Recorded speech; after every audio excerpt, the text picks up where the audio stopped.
is Good Morning Uganda Extra.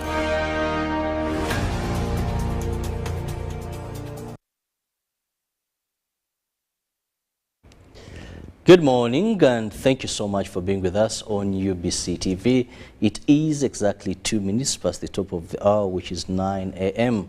I'm Robert Chirabo Nyonyitono and welcome to Good Morning Uganda Extra, where we look at various issues that concern you and me and the entire world. Now today we are going to be discussing something very pertinent, which happens to be education.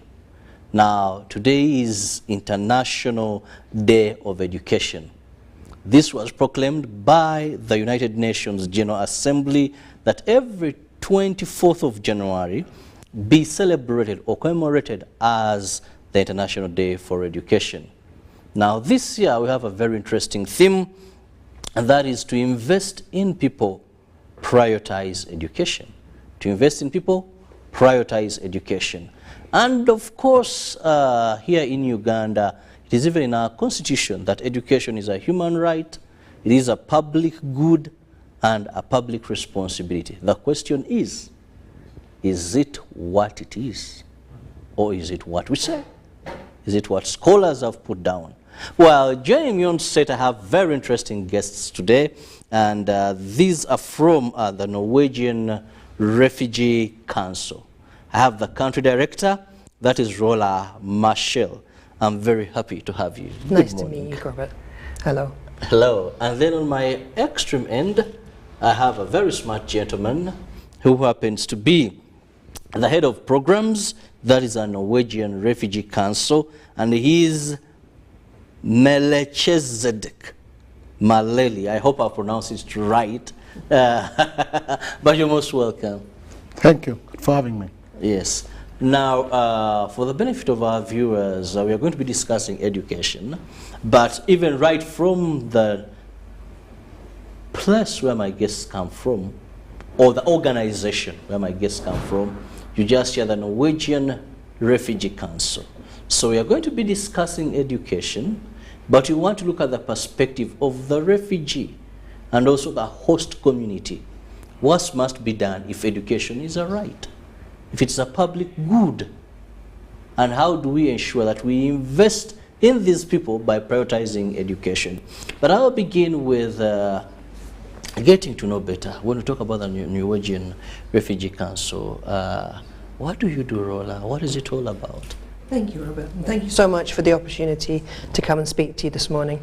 So NRC globally is operational in about 37 countries, and we are working all over the world in situations where people have been forced to flee by conflict.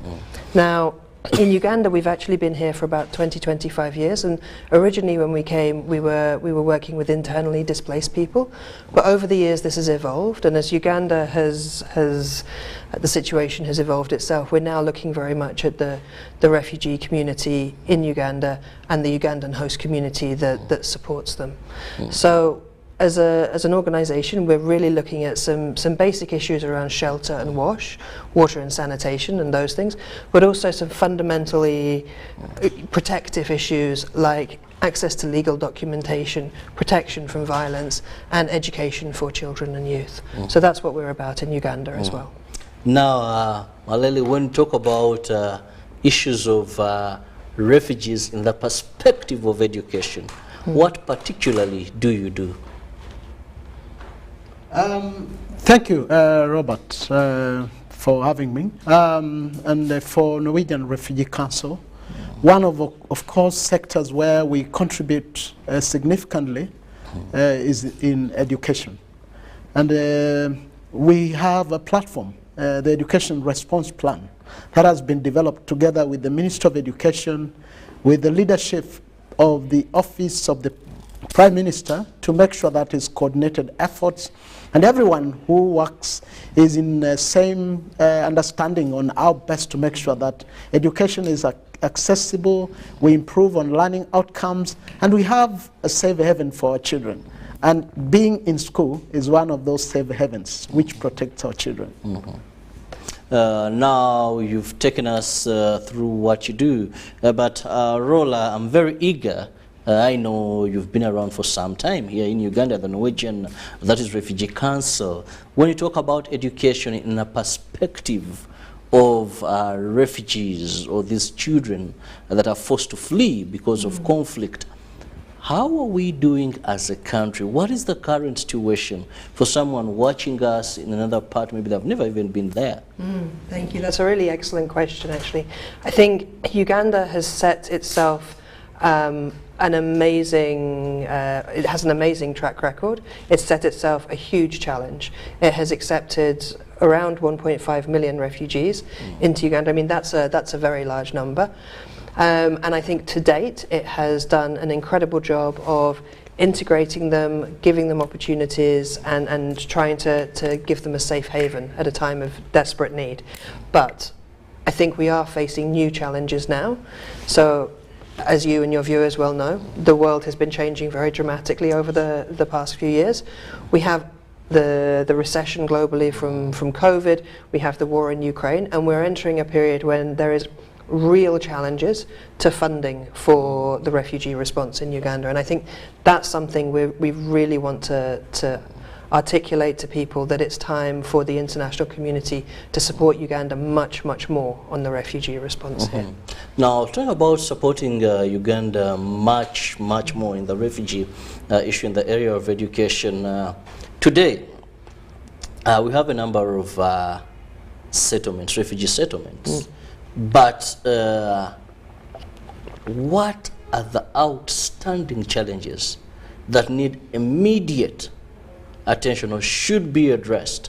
That the donor community, that people watching us should understand that this is where we must focus our direction in terms of areas of education, the plight of these children, that the theme for this year is invest in, if you want to invest in people, prioritize education. Yes.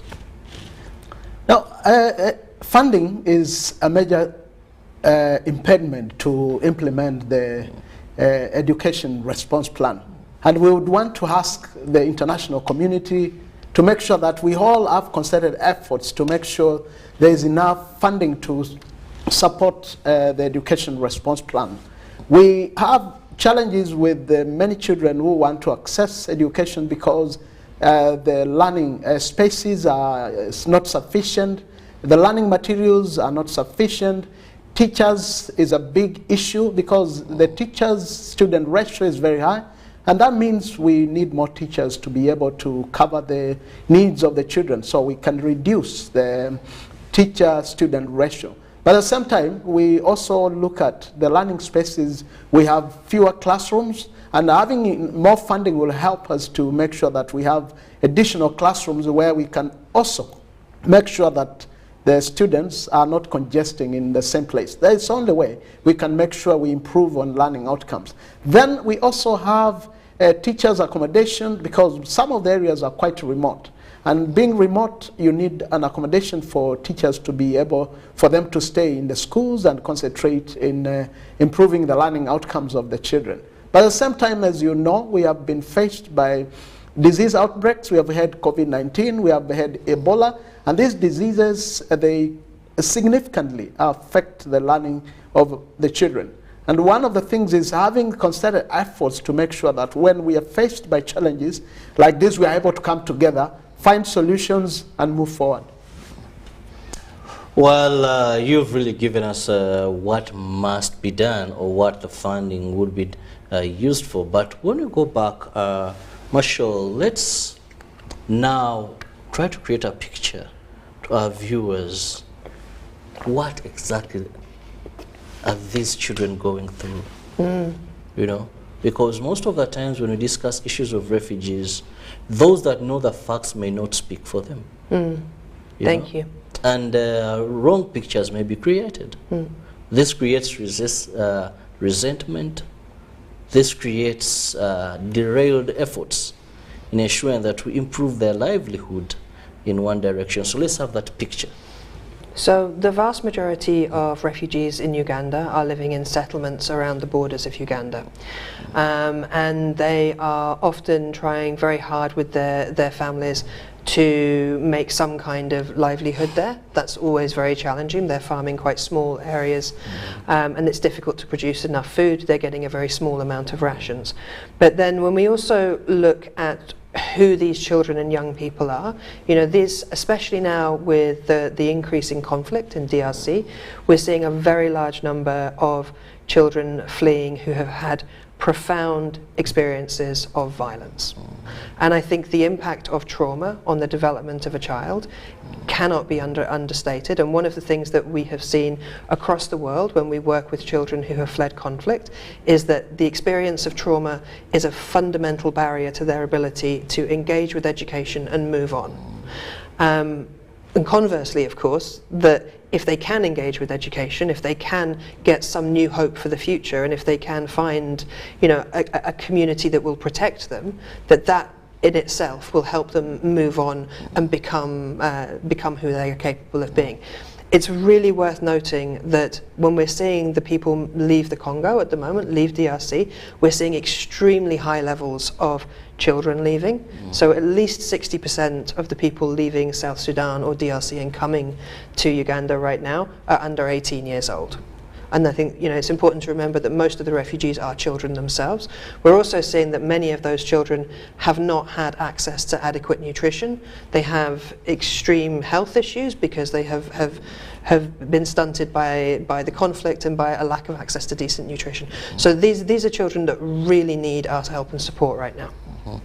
Now, when we talk about all these challenges, recently we saw a reduction in the food ratios that refugees are getting, more so here in Uganda. And this is why I want to bring in my brother over there. You know, has this had any impact on the education of these young children that we are discussing today? Because we know education is not all about sitting in a classroom and saying I was in a classroom or attending. That's why you find a number of countries will tell you our education systems have lost values. Not because they don't have the classrooms, they have them, maybe sometimes even the teachers, but other underlying factors. And how has this affected really the learning of these children? I think, you know, one of the main concerns on reduction on general food distribution on children is that we start seeing a lot of school dropouts.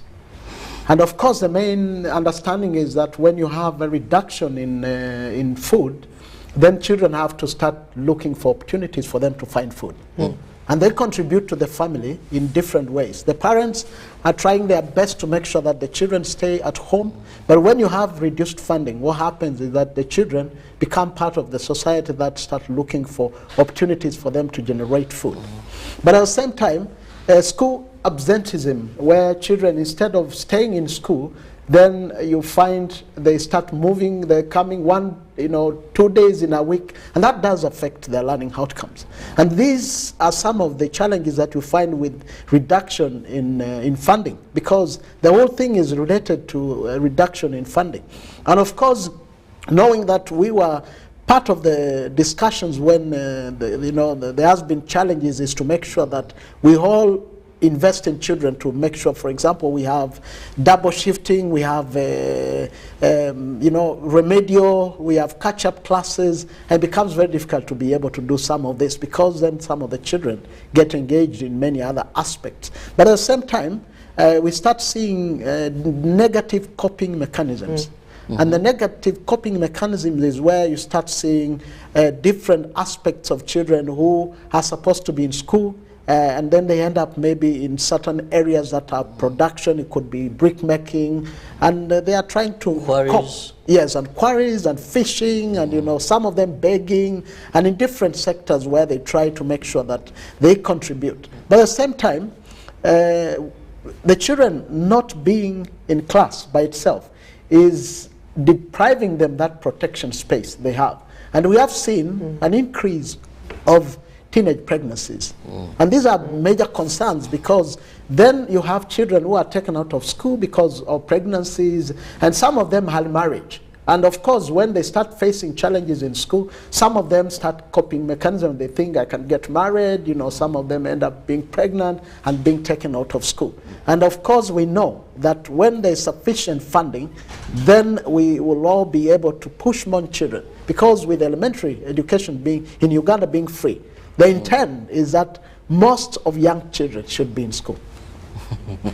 I love being free elementary education in Uganda. But now this brings me also to the issue, you know, the refugee policy in our country that many of us cherish. The international community, you've credited us.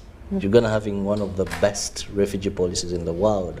But this brings me to now look at the host communities, because we don't have schools specific for children or for refugee children. They are integrated in our common schools.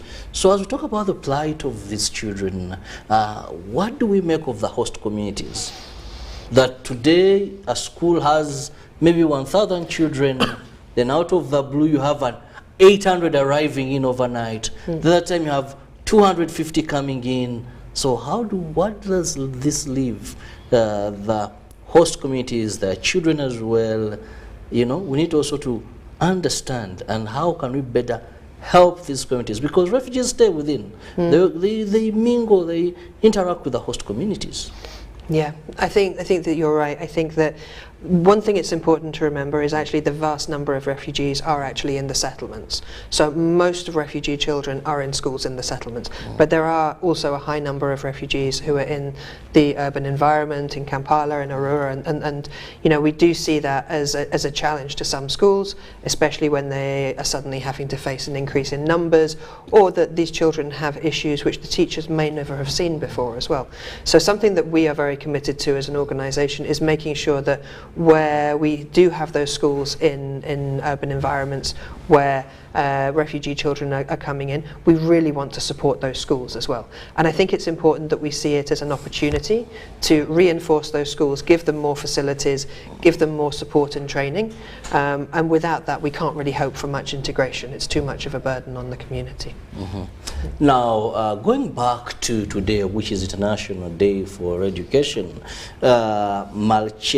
if I am to look at that, there is a purpose that the United Nations General Assembly pronounced this very date, the 24th of January every year, to commemorate this day. Now, let's look at the significance of this day.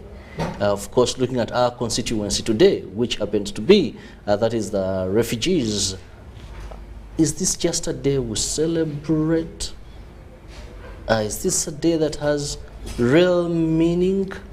And if so, what's its relevancy?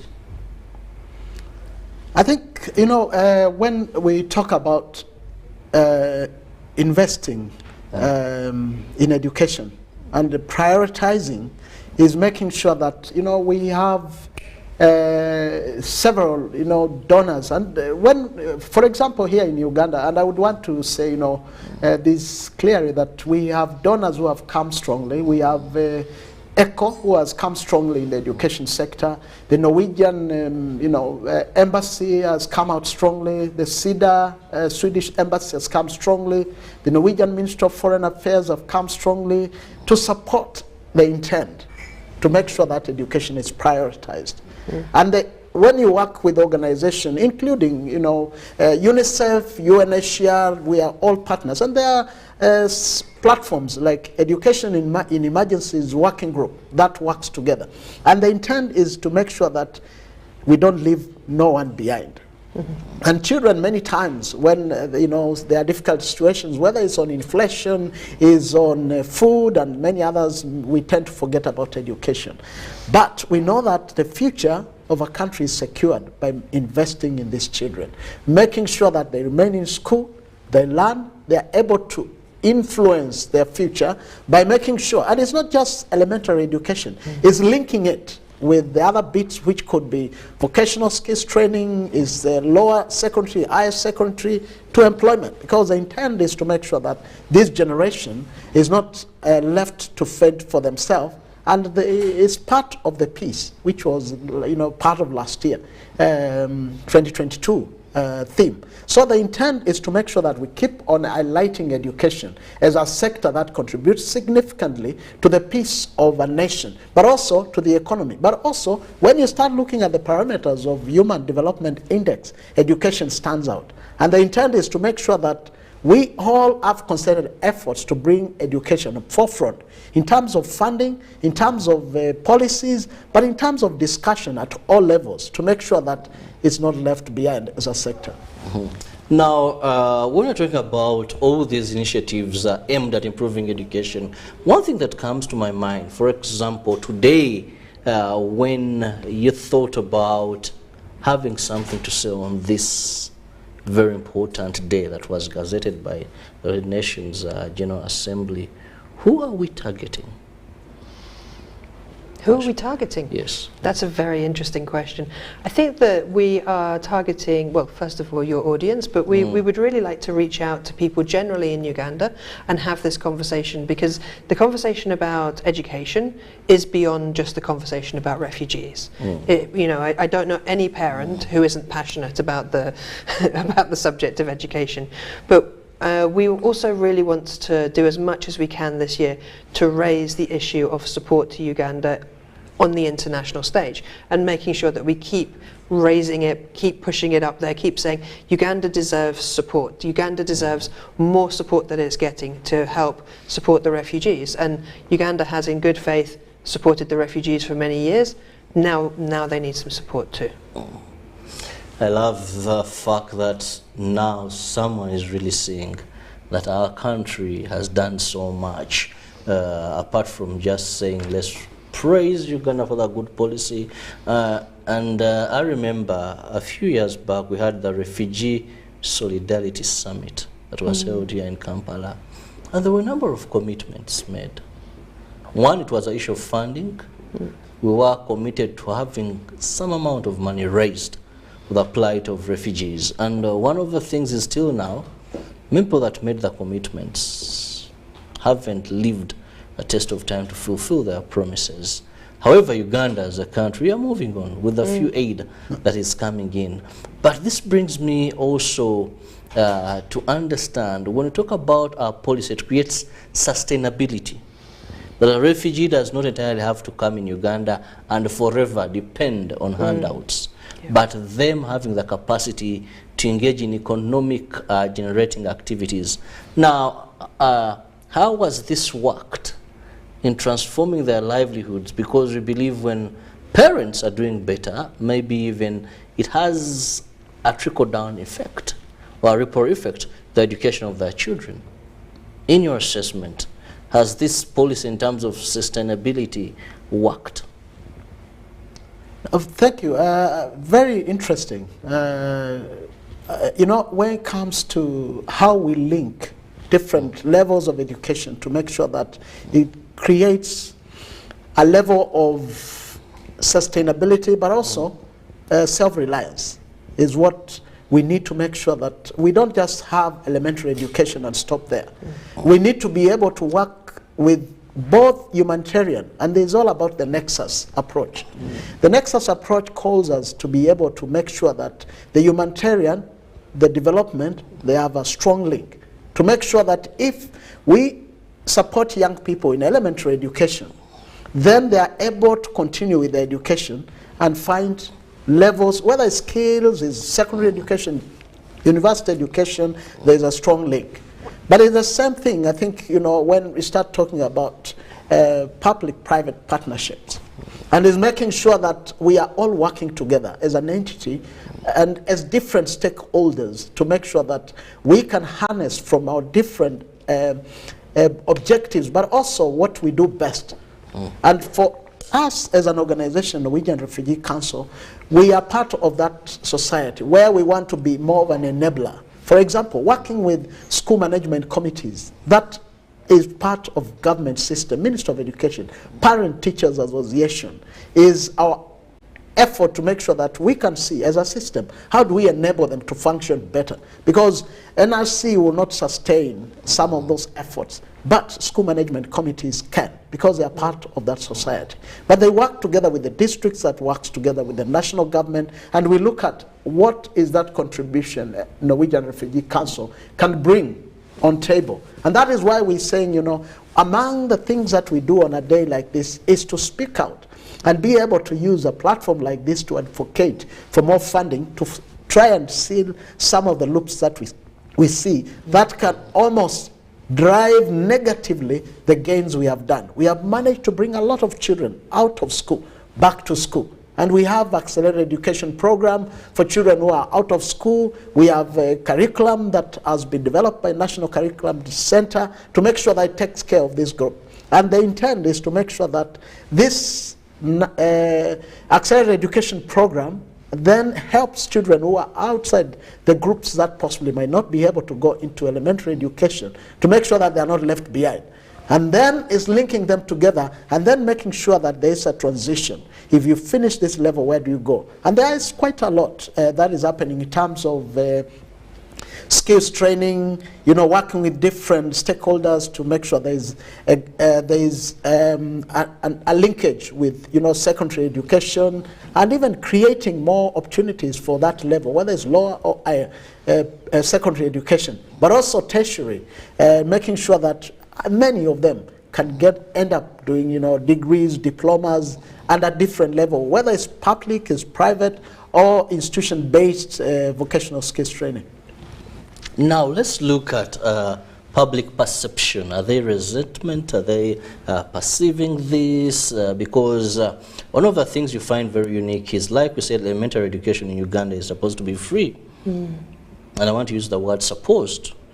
Sometimes you may have complications here and there. But then you find that a number of children are not going to school.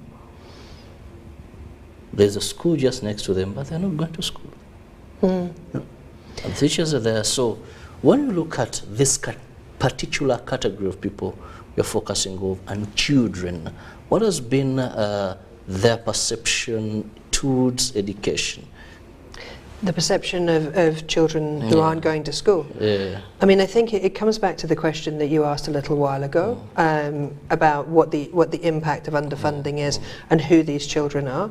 So often, and this is true for Ugandan children as well, there's many Ugandan children who aren't accessing the education system, and it's because there are barriers placed in front of them to access the education system. And I always say to people, you know, we shouldn't talk about dropout. Children don't drop out of school, they are pushed out of school. Sure. Yeah, children are pushed out of school by a lack of the school's ability to integrate them into the school. They're pushed out by teachers' lack of skills. They're pushed out by the need potentially to go and earn a living. And I think that one of the things that we really have to do in Uganda is to harness the potential that we have at this moment, because what you see is that this is a moment of intense change. Okay? The refugees are providing a moment where everything can change in Uganda, and I've seen it from lots of other situations around the world where if you really focus, this is how you change your system. If you make a system more accessible to the refugees, you'll make it more accessible to Ugandan children as well. And I always use the example when we're talking about inclusion in schools. Everyone always wants to put a ramp into their school to make it accessible to wheelchairs, but nobody ever thinks that maybe we should just have, all our schools should just have ramps, not steps. And that we could include everybody like this. Well, very interesting there. Children, excuse me, children are pushed out of school. They don't, and actually I think that is another eye-opener that we must focus on and see what are those things that put children out of school instead of having them in schools. Now, still looking at the International Day for Education, which is celebrated globally, and this was pronounced by the United Nations General Assembly, and today we choose to look at also a very interesting theme, that is invest in people. If you want to invest in people, prioritize education. If you give them the education, there will be peace, there will be socio-economic transformation. But the question is, how do we move forward? We've done a lot of lamentation. We've lamented the problems we have. We've gotten to know the actual problems. And I believe a problem once identified is half solved. But we still seem to be grappling with the same problems over and over in a rotational cycle. Now, where is the problem? I think, you know, we have put efforts, and I think we shouldn't not see the efforts that we have put in. And I think one is sustaining the gains that we have made and not allowing ourselves to lose that. But that means we have to make sure every platform we get, we advocate for more funding, because that is one way. I mean, when you say, you know, children get pushed out of school, one of the main reasons is financial barriers. And children, I mean, for them going to school, they need stationery, they need school uniform, and there are many other needs. If they are girls, they need to be able to take care of their own menstrual hygiene. And if these factors are not considered, and you know, there is no platform to make sure that the funding that goes through enables them to be able to deal with us, then we have children being pushed out of school. But at the same time, I think it's important that we all as a society make sure that we have coordinated efforts to look at the challenges that we have and find solutions. If, for example, we have challenges on learning spaces, how can we come together and make sure that we address those problems? We have problems of not having enough teachers, and it's linked to funding not being enough to employ more teachers. But also is making sure that when we have policies at national level, we can cascade those policies, because we have very good policies that can enable us as a platform to implement education and improve their learning outcomes, the access of it, and make sure that children stay in school. And is making sure that from national level, as we go down to the village level, we are part of that society. Because as you asked previously a question about how do, you know, people look at it when, you know, children are hanging around. And I think it's important at this point to make sure that we as a society, we are part of that. As a society, why do we want to accept that children are out and we are not taking responsibilities? And you can organize meetings, sensitization campaigns, making sure, like now schools are opening, almost like next week, we are in an effort. And that is why we are using this opportunity to make sure that every child knows that its schools are opening, they are reopening, and we need to go back to school.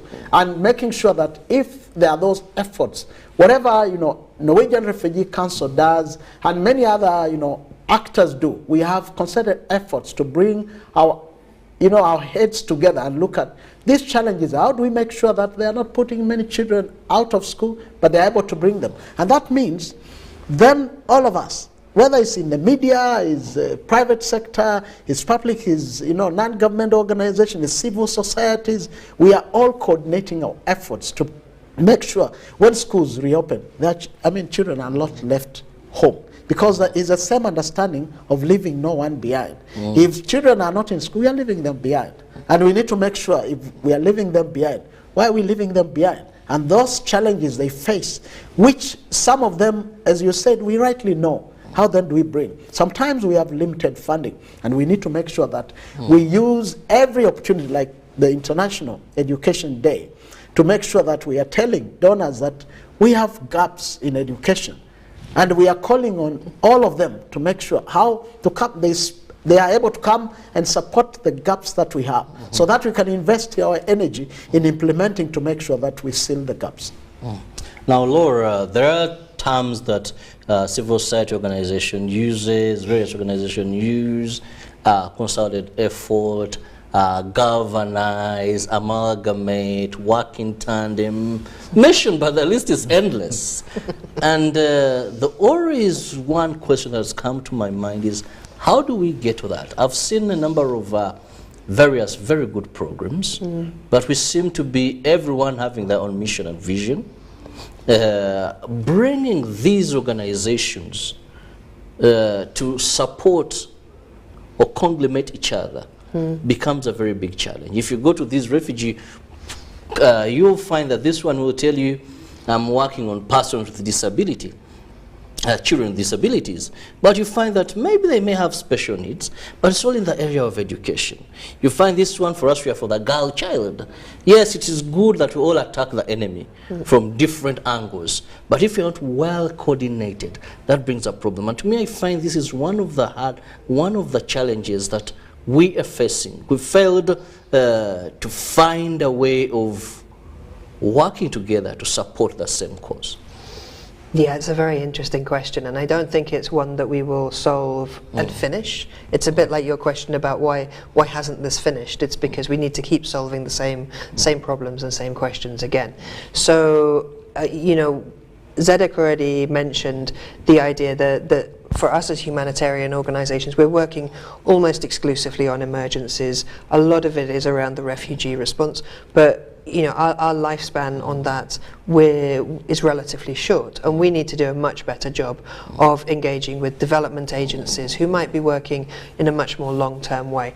So there's that aspect to it, and I think that we do have good national plans in Uganda. The government has provided good leadership for that, but I think we also need to prioritize it as well. There's a million things that are always clamoring for prioritization, and education is often dropped off the list. So we need to prioritize it, we need to find those moments for when we can coordinate, and there is a lot of coordination going on.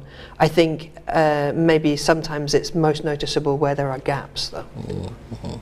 Now, as the Norwegian, that is Refugee Council, let's look at what are those specific areas that you're drawing your attention to and you're creating sustainability. Because I must say, most of the times I feel for these children. Programs come up, you're doing a great job, others too are doing a great job, but the issue of sustainability. One time you have a feeding program, and you use a word, it's a pilot project. Now for us in the media, we're like, well, after pilot project, then we are going to see the actual project. If it was in 1 or 2 districts, then it's a pilot project. I'm expecting all the entire area is going to be covered. Guess what happens? After the pilot project, the pilot goes to sleep and does not take us on the next flight. Yeah, and there's no sustainability. Then if you had enrollment in school because of feeding, then guess what happens? It's all done. These children, remember one time there was when, was it Norwegian? I don't know, when they introduced a feeding program, I even saw almost parents yearning to go to school. Then when it was done, that was it. Sustainability. So I'm going to quote my ex-boss to you when he said, "We will have no more pilot programs. We are not a flying school." And I think that you're right. I think as an organisation, you know, we are held a little bit by our funding cycles. We only ever have 2, maybe 3 years of funding, so we can only plan within those cycles, and that is an issue for us. But at the same time, we try to design our programs in a way that means that we are transferring into a formal system. So I mean, Zedek can talk about the accelerated learning program, which takes children who have been out of school through an accelerated program to get them back into the formal school system. We also have a very, very big focus on working with adolescents and youth. And adolescents and youth are really often forgotten in these conversations. It's very much about talking about primary school children, but adolescents and youth have particular needs, and they have a lot of pressure on them as well to try and start making money. So really around some of the skills that they need for starting a small business, basic financial literacy, some of these skills are things that we're trying to invest in as well. Well, any would you want to I think what you said is right, what we should be focusing mainly on sustainability. And when I started some of the discussion we had, I said that we work as an organization to enable system function better. And that is why we don't want to go to a school and replace the school management committee and come, as an international organization and tell them what to do. Because there's already an existing system. And that is why we are working with school management committees to make sure they are able to improve their skills on how they make school improvement plans. And they already have this, is making sure how do we then be part of that system to make sure the school improvement plans are funded and then they are supported to make sure they continue on the same thread, because they do this many times at a small scale. And when they identify that there are certain challenges and they put them in the school improvement plans, as an organization we come in and our intent is to support them to make sure that they make some gains. But at the same time, we have an intent to make sure, whether it's a parent-teachers association, we can find what are the loopholes and then support them to function better. For us, that is where sustainability comes in, is making sure that the systems, including local systems to the district level, who do supervisory, who do an oversight, they are functioning better, and is working within those systems to make sure that they function. Well, I'm glad that there's sustainability there. And I hope after some time you go back and try to assess if really things are moving, because we are good at paperwork. We are good at also when funds are flowing in. Oh, we give you, but maybe after some years when you go back and like, do these systems that we put in place to carry on with the vision of improving their lives, so are they still functioning? Well, looking at time, it seems to be flying very fast. So allow me get your concluding remarks, and I'll begin with Zedek, now that I have the name fairly well. Your final remarks. Thank you very much for having me here on this platform. It has been a great pleasure. And I want to take this opportunity to say that we are taking this opportunity to talk to the international community to be part of supporting the gaps that are identified through the Education in Emergencies Coordination Working Group. And as an organization, we are quite active in education. And we are working with the different donors currently. As I said earlier, we have witnessed donors like Norwegian Ministry of Foreign Affairs, SIDA, the Norwegian Embassy, the Swedish Embassy, ECHO, UNHCR, UNICEF, who has come strongly to be part of what we do. And we are so grateful that we can work together to make sure that we invest in our people, especially our children. And then we can only do that together if we prioritize education. And that means that we need to make sure that funding is flowing in and we are able to harness the gains that we've made and make sure that all together we can improve learning outcomes and secure the future of our children. Thank you. Well, thank you. Rola, your final remarks. I think Zedek has said it very well, but just to say thank you to you and your audience for giving us the opportunity to come and talk to you today. I think that pretty much everybody listening can agree that what we all want is for all of the children in Uganda, both Ugandan children and refugee children, to have access to excellent quality education, because this investment in our future is an investment for peace for all of us. So really thank you so much for the opportunity today. Well, I want to thank the Norwegian, that is Refugee Council, for the support in the right direction, because it is only in education, by educating the population, that we are assured of their future. Of course, I will not forget to add quality education. That we are meaningful education, that we are assured of their future. Well, today is International Day of Education and draws our attention to how fast we can fast-track improved and available, affordable education for everybody. I've been with very interesting guests here from the Norwegian Refugee Council. That is Zedek Malele, who is the head of programs at the NRC, and the country director, that is Rora Marshall. Thank you so much, and we hope that donor community, the call here is for more funding to avail the necessary services to ensure that we guarantee the future of the next generation. Have a lovely day. See you tomorrow, God willing.